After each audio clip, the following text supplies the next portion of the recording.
So much for being here. What a turnout. What a turnout. Yeah. Shout out to y'all. So, yes, round of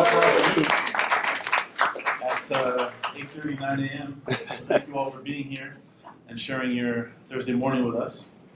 When I thought about starting a breakfast community, it was really around finding the people who not only say they care, but who also show up. And if you're here this morning, it's because you care and you want to show up and you want to take action. And so thank you for being here. Tobi, how you doing? I'm good. When Phil said Breakfast Club, I thought 12 people, genuinely. So this is pretty amazing. So thank you for being here. It's a long time coming. I remember, I think the first time we chatted was like at Afrotech. Because we realized we were in the same place at the same time. It was like, okay, I got to get him to come to one of the breakfasts. So thank you so much for being here. He's based in Ottawa, so he's here specifically for this. I want to give a huge shout out to the DMZ. Every time we partner together, everyone is so awesome. There's like an army of folks here who do a great job, and so thank you so much. Specifically Jamelia, who's my point person for the breakfast. Thank you. And there's a lot of other people involved behind the scenes as well. So thank you all for hosting and enabling the breakfast. I'm gonna put this down because I need my questions. So you do like quite a few things. I'm gonna list some of them. It's not even all of them. But in short, Tobi is an entrepreneur, a sales leader, a coach with experience building high-capacity teams and profitable online businesses, per his LinkedIn. So he does a few things right now. So sales manager at Shopify, CEO and co-founder of the 3 Skills. He has a paid in full newsletter. When we chatted, Tobi, you also do some startup consulting. You do a few things like that, and obviously a content creator, which also takes time and energy. So. For us today, we're going to focus around your entrepreneurial journey and what you do with the 3 Skills. What I want to start with, though, is how can you possibly do all this at once? I think the story starts like very, very long before I was born, where my grandma, my grandpa, on both sides we're all entrepreneurs. We're all people that did multiple things. So growing up, every single year, I remember my mom and dad would start a new business every single year. Really? It was salons. My mom was riding motorcycles at a time. She would do like a school. She would find a problem and she would solve it with a business. And my dad was doing the same thing. He retired at 44. Just came home one day like, I retired. We're like, what? And he then went on and built like a really successful restaurant. So I grew up in like a very fearless environment. It was if there was a problem to be solved, there was a business to be built. And so seeing that growing up, I remember my first real dig at it was like people at school not having enough candy and like they would like start crashing, right? So I bought lollipops. And I'd buy them in bulk and I'd just come sell them at school for like $1 a pop, right? And I got banned 2 hours into business. So lesson number 1, don't sell illegal stuff. So I think now when I think of doing multiple things, I just think of, okay, I've been gifted with something specific. What does that expand into, right? And so my mom used to tell me like as a kid, I would, her friends would come over and I'd like just talk to them for hours. It was like a 3-year-old, just like chatting with them. And so according to mom, I was given the gift of communication. Now, as we grow up, we start getting put into boxes, right? Oh, you're a good speaker. You should be a lawyer, right? Or like, hey, you're good at physics. You should be an engineer. So I was supposed to be a civil engineer until I realized what it was. It was terrible. So I just like that. I'm not doing that. So now everything that I actually do comes from the same gift, which is my ability to inspire people with my words. And so, the newsletter is the same thing. Content creation, same thing. Coaching, the same thing. All of it is the same natural resource. And then the skills that have been built on top of that have now created lanes for themselves. So because you're kind of operating in like your zone of genius, Yeah. it's relatively easy. So is it just like, oh, I have an idea, I'm gonna put a system in place and like that? Yeah, I think like what happens today, like my ability to build a 6-figure business in months really comes from like the years of failing. And like, my wife used to be, that's my wife there, everyone. But we used to run, I started a clothing line with like 7 of my friends, and it failed miserably, but it was fun. Like we would like figure things out, and I lost like 16 grand, just like, they'd send the designs. I wouldn't even look over them. I'm like, yeah, that's good to go. I go pick up 100 pieces, wrong design. And then I had to go change it on the website. Like, no, that was what we wanted to sell, but this is what we have, And I just kept making these mistakes. So like what you see or what people see today is just a culmination of all of the businesses that didn't work, selling hoverboards, flipping Yeezys, selling iPhones, flipping couches, like all of those mistakes, and then eventually finding something that I'm really good at, understanding how to use it, and then building leverage with LinkedIn, because that was really where everything became real. So we're going to do this backwards, because I was going to touch on that towards the end. But you make such an interesting point. So how did you decide when to move on from an idea, from a business? Usually if I lost enough money, like, I'm like... But not enough money. Like, what is that? That could mean 16 or to you, but it could be 60 to someone else. No, it was funny because like I got fired because I was running my clothing line. I was like designing the designs on PowerPoint because I didn't know how to use Photoshop. And my CEO was behind me. He's watching me design these things while I have This Is Us on the other screen, right, at like 8 a.m. So I got fired like 6 months into the job. And they gave me like my 10 grand paycheck as like that was my commission. And I put it all into the clothing line. I lost it all. So when it comes to giving up, I think either when I've lost enough money or there's too much competition and I don't know what to do, I'll usually stop, right? Because it's not that and that was back then, right? Because I didn't, like when I was selling hoverboards, that was my big break. I found these hoverboards, I put them on Kijiji, and I had a simple marketing plan: ride the hoverboard and then sell it, right? And so I'd go into Walmart, I ride the hoverboard, and these moms would like, where did you get that? And I pull out my Shopify. Like, I sell them. And they're like, no way. And this woman bought 5 off me once, $1,000. Wow.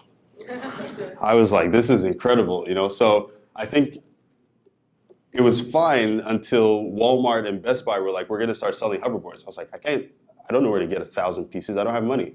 So I dropped the hoverboards, right? So that was like back then. Now that I'm online, like I'll usually stop if people don't show up for something. So for example, if you told me like we were supposed to have 100 people here and 6 showed up, I just text you like, hey, we should probably do this virtually, right? So I think now I just use a lot of validation. If people want something, it will be very obvious. And so I teach there's only 2 times that you're right about an idea: when you have data or when you have dollars. So when you go like, I launched a program recently and 1,000 people signed up for it before it launched. I'm like, okay, I should probably build it. So I started building it after they had signed up, right? And it was the same thing for 3 Skills. When we launched Project Pivot, I think we had sold like $30,000 worth of the product, and then we built it, right? And so when I have data or I have dollars, then I start building. If I don't have either, I'll just stop. So it sounds like well, let me backtrack. So what I see a lot is people whose identities become enmeshed with their business, right? And then they work on the wrong idea for like 5 years. And it sounds like your identity is as an entrepreneur, not as an entrepreneur. It was never, I sell hoverboards, or right. I sell candy at school. It was like, I'm an entrepreneur and I build stuff and I sell stuff. So from that sense, it's easier to like let go of an idea because you're just like, I'll build something else. Exactly. What would you say to people whose business is them and like there's very little separation? Yeah, I mean, I coach this a lot. I say like, you're not that smart. You know, like I actually teach people like you're not that smart. Like people smarter than you have failed in bigger businesses with more funding, right? And so the best people are the good listeners, right? And so when we're thinking of, okay, you know, there's a great idea, I'm working on a great idea. It's a great idea to you, right? And then you need validation of data or dollars to figure out if it's a great idea to everybody else. So when you start building, you know, like we were building for a year or two before we realized like nobody wanted this product. So then you have to like make a pivot. You got to do something, right? And to me, when it comes to building, you have to separate your identity from the idea. And how I did that was first I went to mom and dad and I went, tell me what I was like as a kid before ideas and business and career and, you know, job and everything else. Who was I, you know, back then, right? And they told me and I wrote it all down, right? I have like 5 hours of conversation with my dad just telling me about who I am. So that solidified, you know, who I am. And then the other thing that I did was I was reading a book called The 7 Habits of Highly Effective People back when I was super ineffective. And I was trying to figure out, you know, what are the things I have to do to become even more effective? And one of the things that I don't remember anything from the book, but there was one thing that they taught, which is write your own eulogy. Determine what you want at the end of your life, and then just go reverse engineer it, right? So I did that when I was like probably 21. So there's now this clarity of, okay, this is who I want to be, and this is the raw materials I was given to become that. And then everything else just became business, right? And so my ideas are just, you know, a glimpse in time. Like right now, I'm building 3 skills. I don't know what's going to happen in 5 years. Maybe the world, all of a sudden, everybody loves their career, and 3 skills goes out of business. I mean, that's totally fine. You know, we'll run it back and find a new problem to solve, right? Because I have an inherent belief in what I was given and where I'm going, right? And the vehicle is irrelevant, right? Like people came here in cars, some people came here, you know, Ubers, some came in train. We all got here anyway, right? But the vehicle was very different. And so that's kind of what I look at business as, is these are all just different vehicles to get to a life where I can provide for my family, where I can impact people with my words. And that's basically how I build. There's a lot of nuggets in there, a lot of actionable items. So what I took away from that was, you know, take stock in who you are, Yeah. and make sure that you're clear on that, so that your identity isn't caught up in a business or in an idea, and write your own eulogy. I mean, as macabre as it might sound, it's like everyone I coach 101, they're like, I'm like, what do you want to be? Like, what do you want to do with your life? Like, oh, I want to make, you know, 6 figures. Why? Well, and most people just want to compete with people they know that are making 6 figures, right? But when you get to the bottom of it, you realize like I used to listen to this guy called Jim Rohn. I don't know if anyone knows Jim Rohn. Amazing guy. Okay, yeah, he says if you have enough reasons, you can do the most incredible things. So I have a note on my phone. It's all my reasons. Just being able to go watch Arsenal with my dad. You know, being able to take my mom on vacation. Being able to take my wife on vacation on a private jet. You know, like because I like her. She's amazing. And so it's being able to do all these things. I have all these reasons, right? And the reasons then fuel the businesses and the ideas, right? And all of that, because these are just vehicles. Like at the end of your life, what will be written on your tombstone is father, mother, wife, brother, right? And then the impact that you leave is on the people that you get to meet along the way.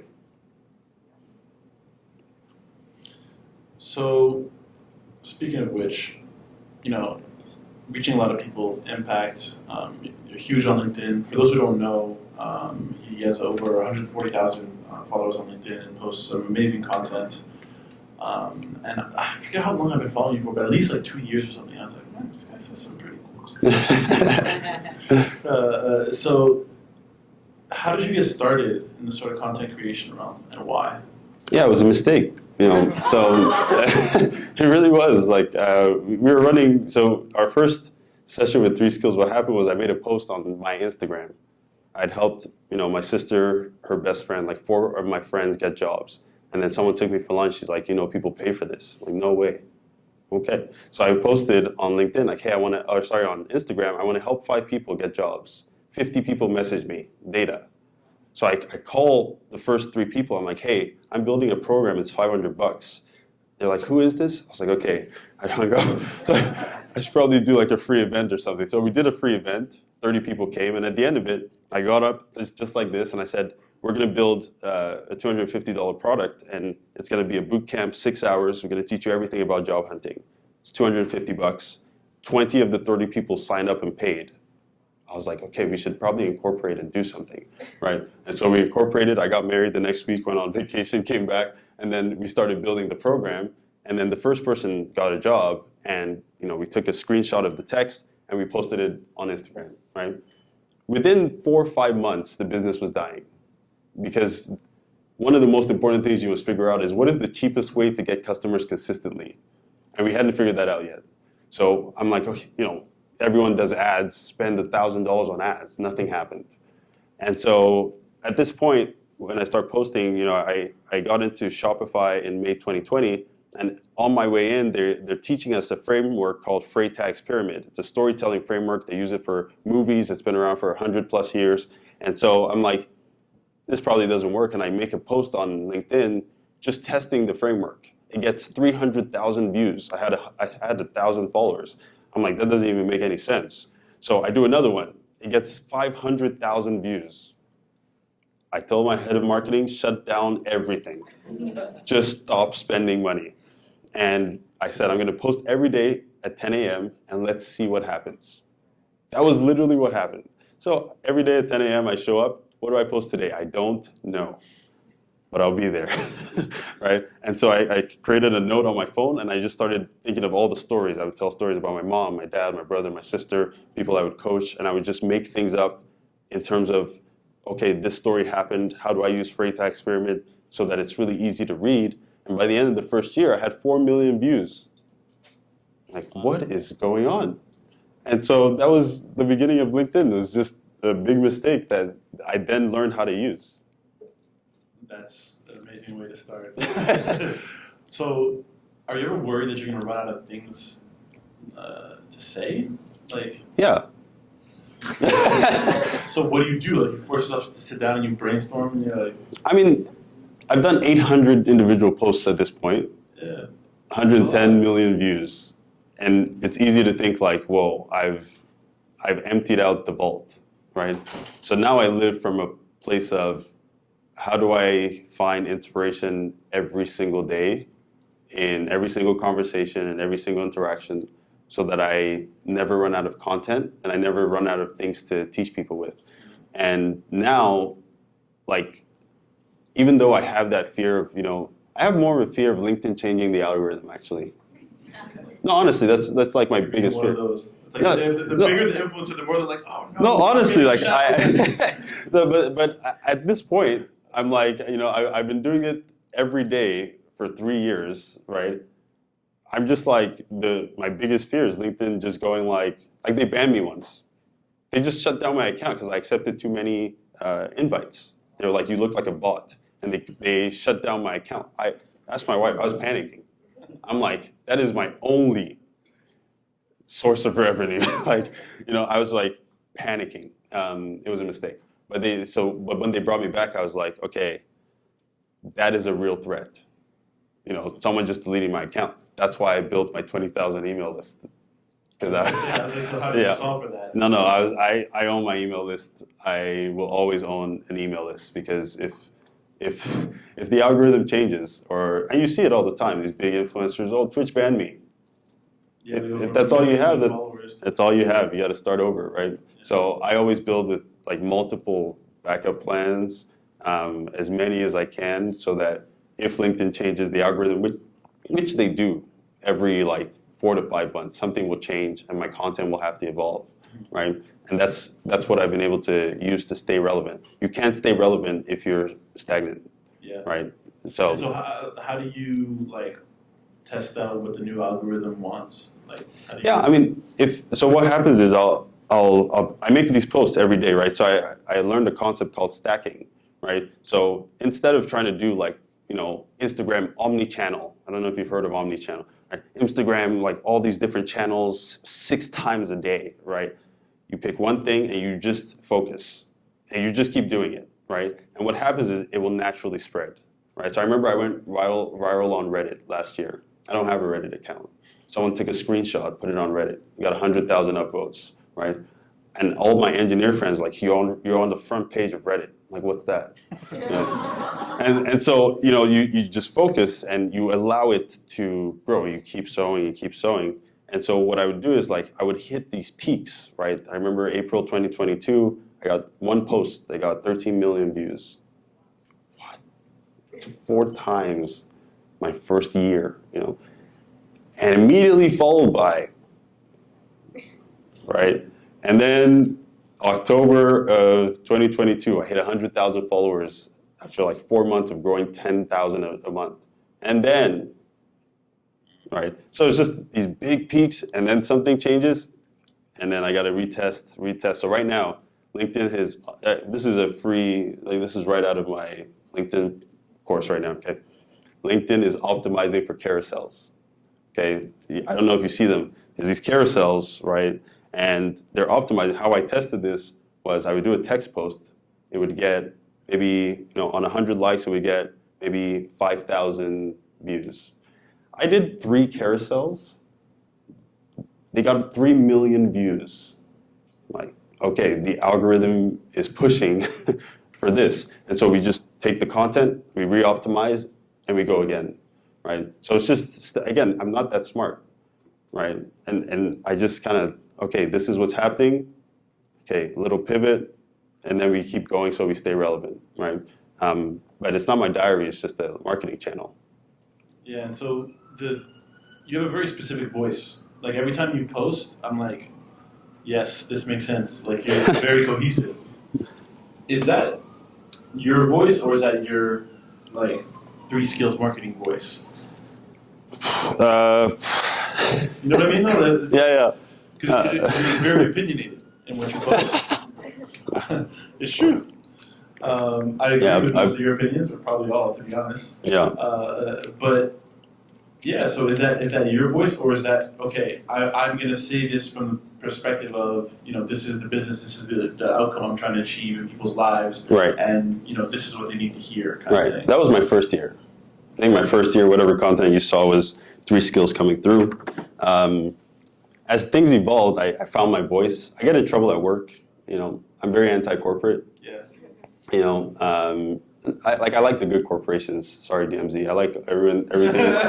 Really? I like everything that you work for here. No, I'm just kidding. But in the sense that the golden handcuffs, the way nothing affects your life more than your career. Nothing. I was doing some research. 11.6 million people. Not your marriage.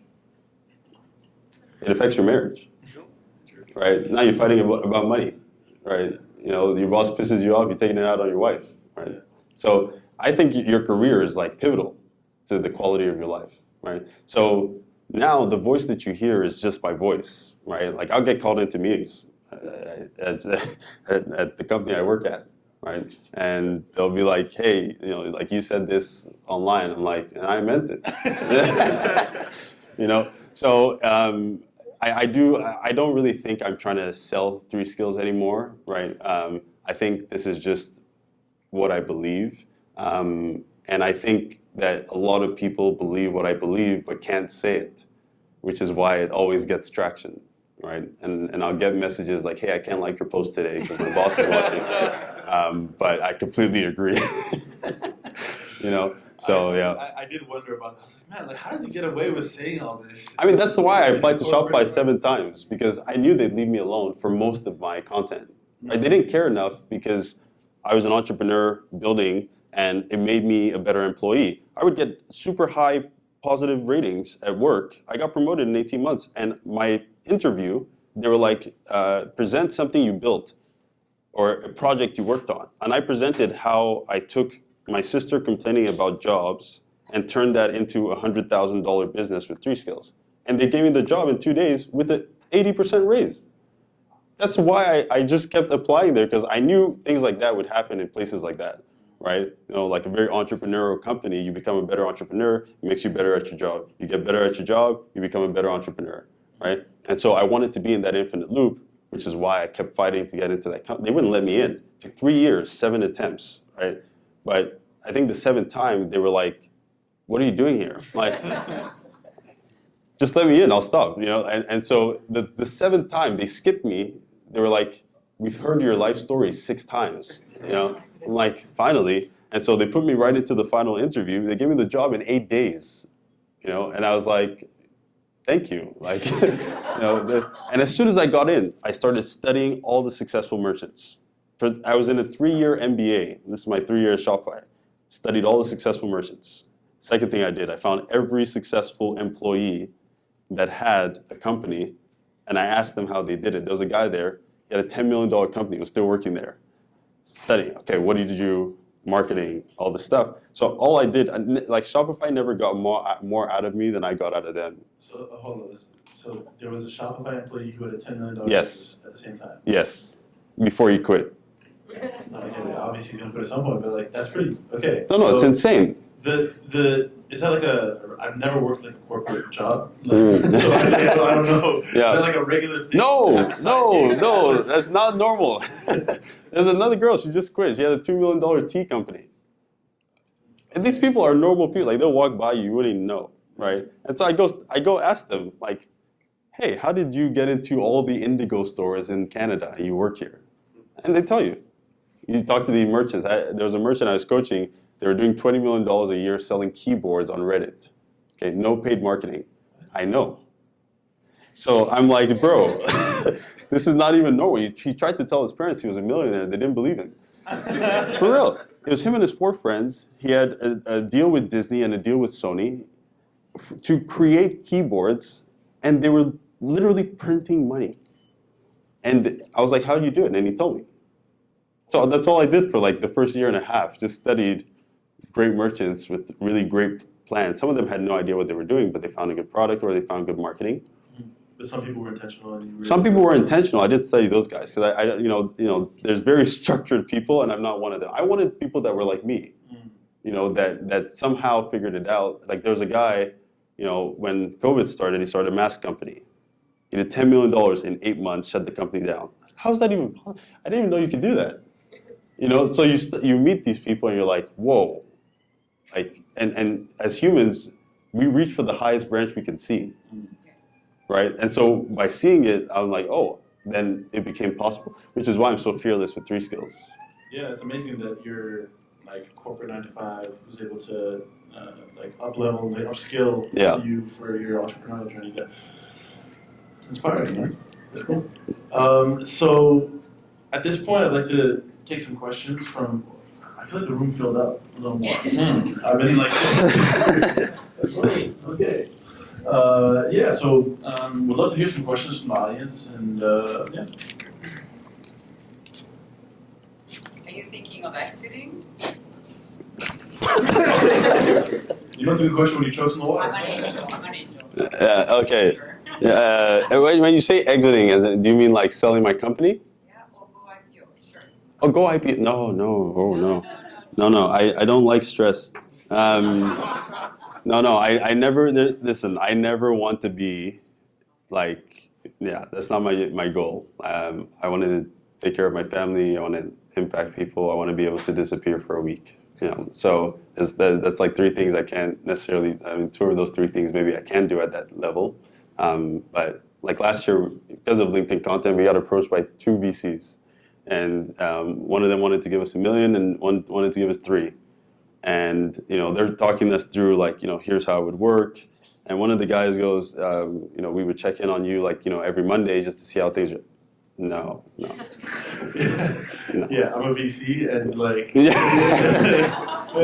No. Unless you really like, you know, updates. Yeah. I only get only God and my wife get updates. You know, like so. I think, you know, designing what I wanted the end of my life to look like so early made it very clear what I would and wouldn't do. Right. So one of the skills that I wanted to learn was How do I make a lot of money with no money? So we spent $0 on marketing, right? You know, the 600 and something thousand dollars we did purely off LinkedIn content is literally our marketing. And I wanted to learn that specific skill because now